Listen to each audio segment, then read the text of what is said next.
আচ্ছা, তোমার আমি একটা কথা জিজ্ঞেস করি। তুমি তোমার পড়াশোনাকে এত ভালোবাসো কেন বলো তো? এটা আমার মনে অনেক কষ্টে। তুমি আমার থেকে বেশি তোমার পড়াশোনাকে ভালোবাসো, এটা কেন? আমার আমার জানতে ইচ্ছে করে। আর মানুষের জানাই উচিত যে মানুষ পড়াশোনাকে ভালোবাসা উচিত। আমি ছোটবেলা থেকেই পড়াশোনাকে ভালোবাসি। এটা হচ্ছে গড গিফটেড একটা বিষয়। পড়াশোনা জিনিসটা আসলে কিছু আছে মানে নিজের অন্তর থেকে আসে, আবার কিছু আসে প্রেশারাইজ। তা আমার জিনিসটা হচ্ছে নিজের অন্তর থেকে, কারণ এটা মূলত আল্লাহ প্রদত্ত একটা জিনিস, যেটা আমি অস্বীকার না করলে না। ছোটবেলা থেকে আমার পড়াশোনার প্রতি খুব আগ্রহ।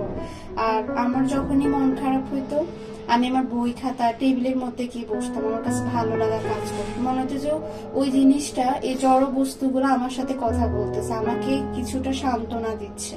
তো এদের কাছে আমি সবসময় একটা স্বস্তি খুঁজে পাইতাম। আর আমার কাছে মনে হয় যে পড়াশোনার মধ্যে থাকলে কখনো আজে বাজে চিন্তা মানুষের মাথায় আসে না। যেমন খারাপ টিনেজার এজ আমাদের যেসব খারাপ ইন্টেনশন গুলো আসে, এগুলো আসে না। দ্যাটস ওয়াই হচ্ছে আমি সবসময় পড়াশোনার মধ্যেই থাকতাম।